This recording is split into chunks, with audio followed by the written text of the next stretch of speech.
Praise the Lord. ஆண்டவராகிய இயேசு கிறிஸ்துவின் நாமத்தில் உங்களுக்கு என் அன்பின் வாழ்த்துதலை தெரிவித்துக் கொள்கிறேன். என் அருமையான தெய்வ பிள்ளைகளே, ஒவ்வொரு நாளும் இந்த யூடியூப் மூலம் உங்களை சந்திப்பதில் நான் மிகுந்த மகிழ்ச்சி அடைகிறேன்.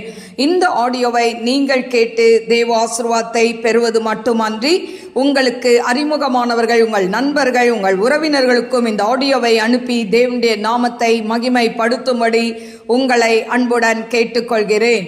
இந்த நாளிலும் 1 சாமுவேல் 19ஆம் அதிகாரம் முதல் வசனம். தாவீதை கொன்று போடும்படிக்கு சவுல் தன் குமாரனாகிய யோனத்தானோடும் தன் ஊழியக்காரர் எல்லாரோடும் பேசினான். சவுலின் குமாரனாகிய யோனத்தானோ தாவீதின் மேல் மிகவும் பிரியமாயிருந்தான். அதனால் யோனத்தான் தாவீதுக்கு அதை அறிவித்து, என் தகப்பனாகிய சவுல் உம்மை கொன்று போட வகை தேடுகிறார். இப்போதும் நாளை காலமே நீர் எச்சரிக்கையாயிருந்து மறைவான இடத்தில் ஒளித்து கொண்டிரும். நான் புறப்பட்டு வந்து நீர் வெளியில் இருக்கும் இடத்தில் என் தகப்பன் பக்கத்திலே நின்று உமக்காக என் தகப்பனோடே பேசி நடக்கும் காரியத்தை கண்டு உமக்கு அறிவிப்பேன் என்றான். அப்படியே யோனத்தான் தன் தகப்பனாகிய சவுலோடே தாவீதுக்காக நலமாய் பேசி, ராஜா தம்முடைய அடியானாகிய தாவீதுக்கு விரோதமாய் பாவம் செய்யாதிருப்பாராக. அவன் உமக்கு விரோதமாக பாவம் செய்யவில்லை. அவன் செய்கைகள் உமக்கு மெத்த உபயோகமாய் இருக்கிறதே. அவன் தன் பிராணனை தன் கையிலே வைத்து கொண்டு அந்த பெலிஸ்தனை கொன்றதினாலே கர்த்தர் இஸ்ரவேலுக்கெல்லாம் பெரிய ரட்சிப்பை கட்டளையிட்டதை நீர் கண்டு சந்தோஷப்பட்டீரே. இப்போதும் முகாந்திரம் இல்லாமல் தாவீதை கொல்லுகிறதினால் குற்றமில்லாத இரத்தத்திற்கு விரோதமாக நீர் பாவம் செய்வானேன் என்றான். சவுல் யோனத்தானுடைய சொல்லை கேட்டு அவன் கொலை செய்யப்படுவதில்லை என்று கர்த்தருடைய ஜீவனை கொண்டு ஆணையிட்டான். பின்பு யோனத்தான் தாவீதை அழைத்து அந்த வார்த்தைகளை எல்லாம் அவனுக்கு அறிவித்து அவனை சவுல் அண்டையிலே கூட்டிக் கொண்டு போய் விட்டான். அப்படியே அவன் முன் போலவே அவனுடைய சமூகத்தில் இருந்தான். மறுபடியும் ஒரு யுத்தம் உண்டாயிற்று. அப்பொழுது தாவீது புறப்பட்டு போய் பெலிஸ்தருடைய யுத்தம் பண்ணி அவர்களுக்குள் மகா சங்காரம் பண்ணினதினால் அவர்கள் அவனுக்கு முன்பாக முறிந்தோடி போனார்கள். கர்த்தரால் விடப்பட்ட பொல்லாத ஆவி சவுலின் மேல் வந்தது.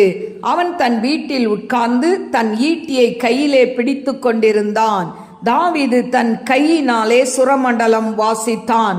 அப்பொழுது சவுல் தாவீதை ஈட்டினாலே சுவரோடே சேர்த்து உருவ குத்தி போட பார்த்தான். ஆனாலும் இவன் சவுலுக்கு விலகினதினாலே அவன் எரிந்த ஈட்டி சுவரிலே பட்டது. தாவீதோ அன்று ராத்திரி ஓடி போய் தன்னை தப்புவித்து கொண்டான். தாவீதை காவல் பண்ணி மறுநாள் காலமே அவனை கொன்று போடும்படிக்கு சவுல் அவன் வீட்டிற்கு சேவகரை அனுப்பினான். இதை தாவீதுக்கு அவன் மனைவியாகிய மீகாள் அறிவித்து, நீர் இன்று ராத்திரியில் உம்முடைய பிராணனை தப்புவித்து கொள்ளாவிட்டால் நாளைக்கு நீர் கொன்று போடப்படுவீர் என்று சொல்லி மீகாள் தாவீதை ஜன்னல் வழியாய் இறக்கிவிட்டாள். அவன் தப்பி ஓடி போனான். மீகாளோ ஒரு சொருபத்தை எடுத்து கட்டிலின் மேல் வைத்து அதன் தலைமாட்டிலே ஒரு வெள்ளாட்டு தோலை போட்டு துப்பட்டியினால் மூடி வைத்தாள். தாவீதை கொண்டு வர சவுல் சேவகரை அனுப்பின போது அவர் வியாதியாய் இருக்கிறார் என்றாள். அப்பொழுது தாவீதை பார்க்கிறதற்கு சவுல் சேவகரை அனுப்பி அவனை கொன்று போடும்படிக்கு கட்டிலோடு அவனை என்னிடத்திற்கு எடுத்துக்கொண்டு வாருங்கள் என்றான். சேவகர் வந்தபோது இதோ சொரூபம் கட்டிலின் மேலும் வெள்ளாட்டு தோல் அதன் தலைமாட்டிலும் கிடக்க கண்டார்கள்.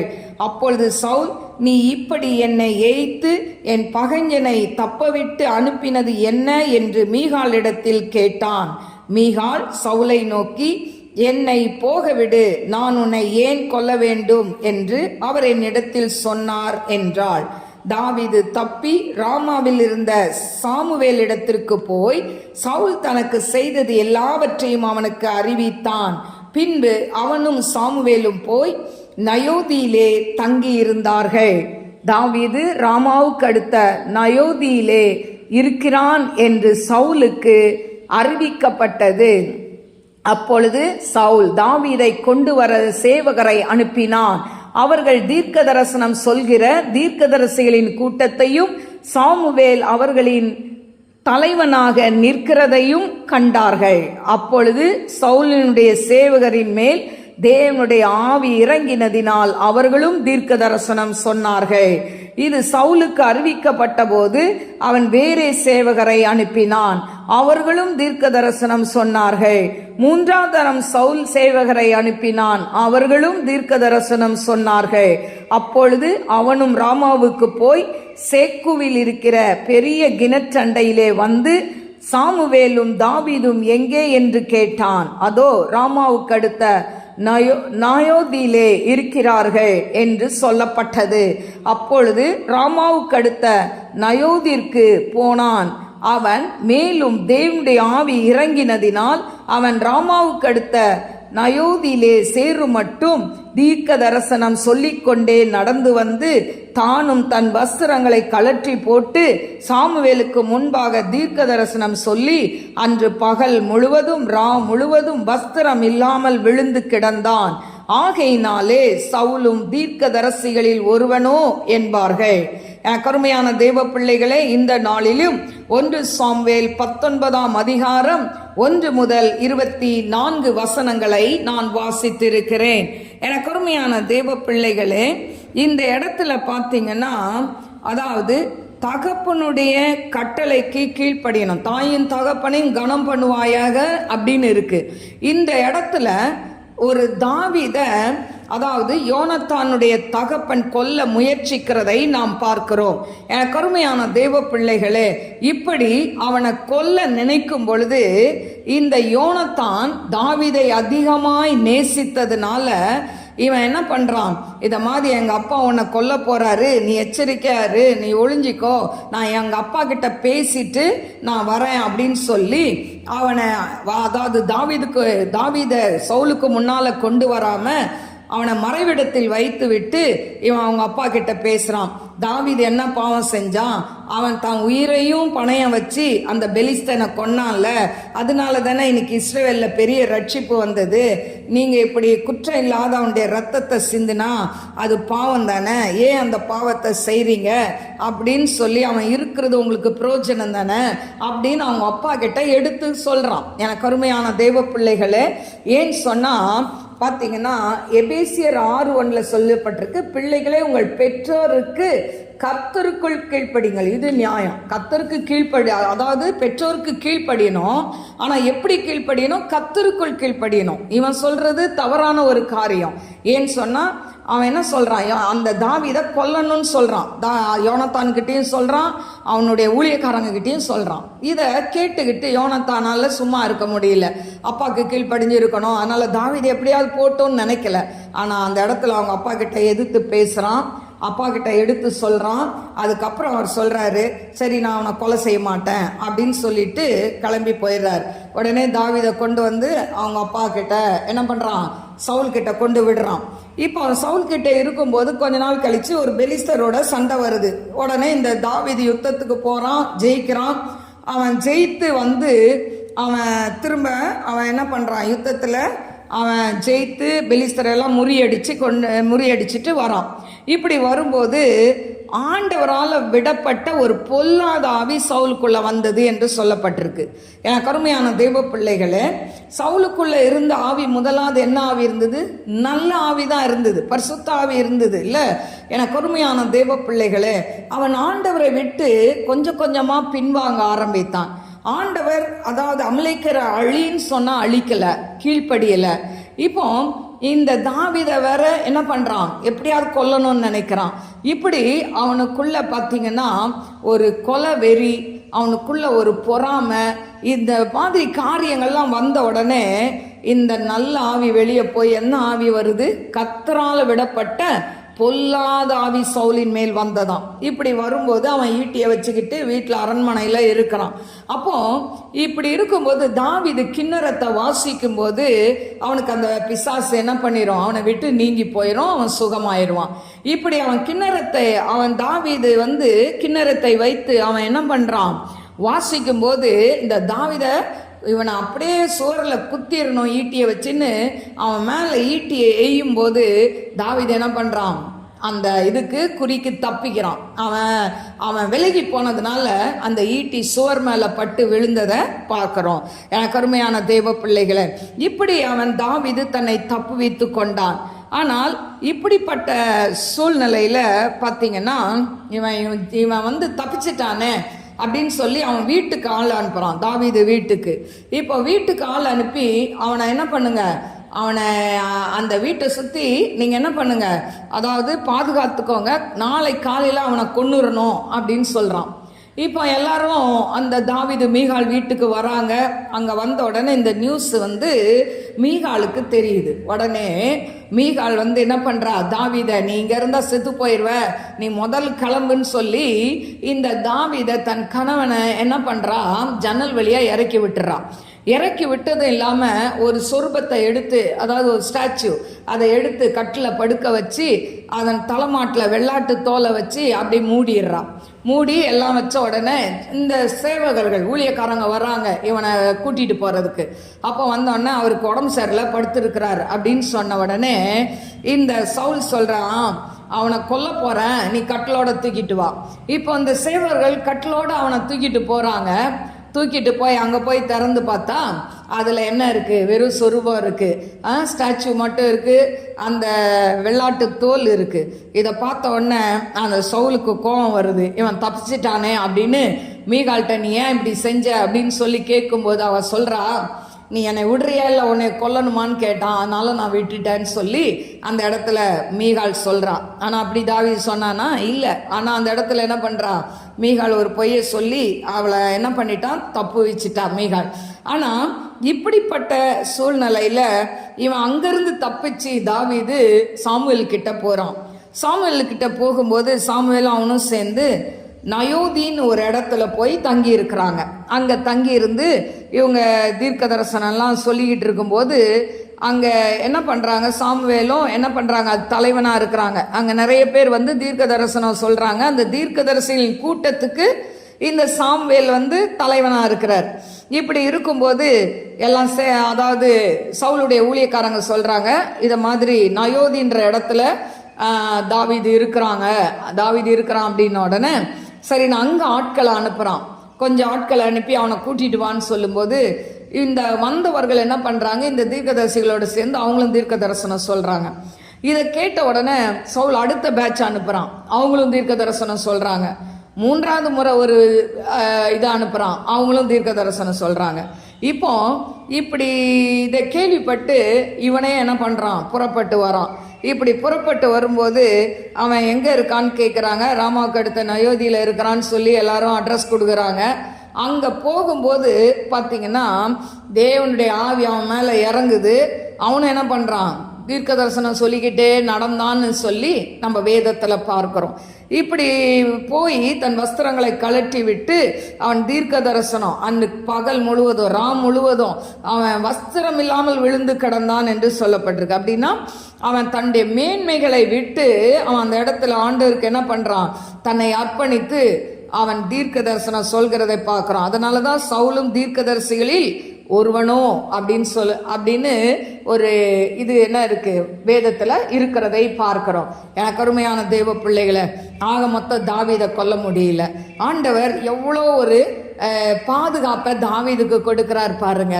இதே போலதான் இன்னைக்கு இதை கேட்டுக்கிட்டு இருக்கிற உங்க வாழ்க்கையில கூட நீங்க ஆண்டவருடைய பிள்ளையாய் உண்மையாய் கர்த்தருக்கு பயந்து நடப்பீங்கன்னு சொன்னா தேவன் உங்களுக்கு அவர் துணை நிற்கிறார்.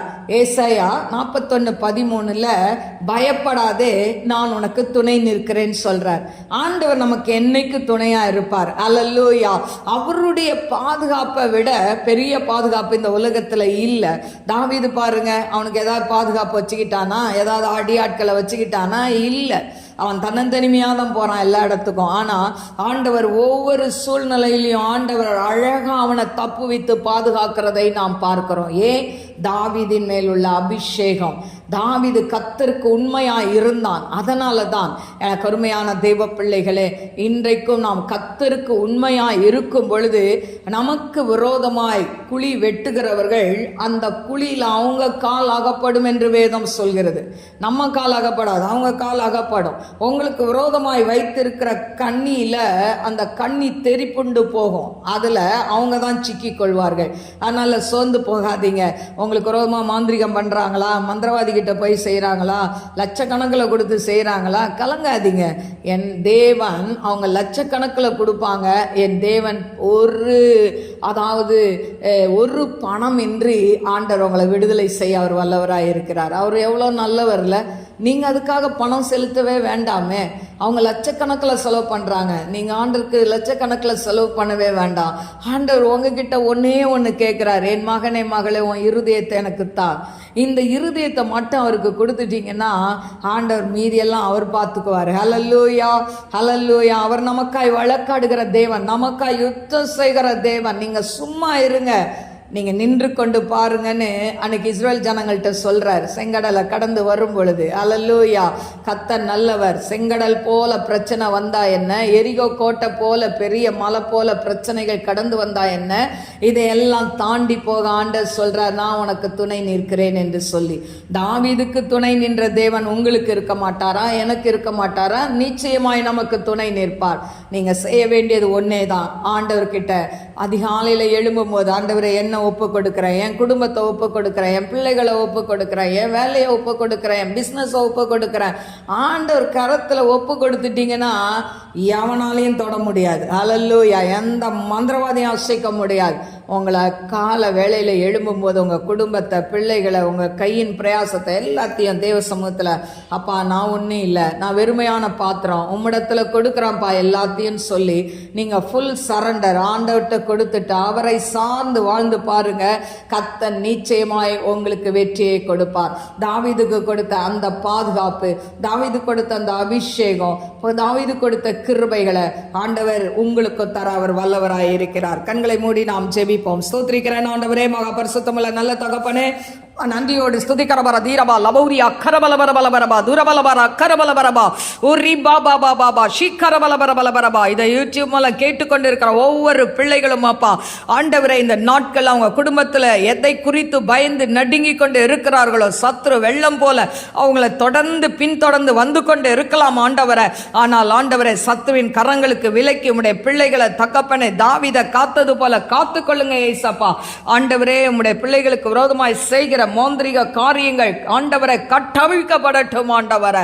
அப்பா மந்திர காரியங்கள், சூனிய காரியங்கள், ஏவல் காரியங்கள், மந்திரவாதிகள் செய்கிற ஆண்டவரை காரியங்கள் எல்லாத்தையும் கட்ட உடைச்சு திருப்பற ஆண்டவரே இறங்கோ. உம்முடைய பிள்ளைகள் யாரெல்லாம்ப்பா இந்த மாந்திரிகத்தினால கஷ்டப்பட்டு கொண்டு இருக்கிறாங்களோ அவங்களுக்கு விடுதலையை கொடுங்கப்பா, விடுதலையை கொடுங்கப்பா. ஐயோ இதுல இருந்து எங்களால் வெளியே வர முடியலையேன்னு அங்கலாய்த்து கொண்டு இதை கேட்டுக்கொண்டு இருக்கிற ஒவ்வொரு குடும்பத்திலும் இன்னைக்கு அற்புதத்தை செய்யுங்கப்பா, இன்னைக்கு அதிசயத்தை செய்யுங்கப்பா. அந்த குடும்பத்தில் இருக்க மாந்திரிக கட்டுகளை உடைக்கிறேன் இயேசுவின் நாமத்தினால. ஆண்டவரே, அவங்க குடும்பத்தில் கட்டி வைத்திருக்கிற எல்லா ஆண்டவரை தகடுகள் அக்கினியால் எரியட்டும் என்று ஜெபிக்கிறேன். அவங்களுடைய கூடாரங்கள ரத்தத்தை தெளிக்கிறப்பா.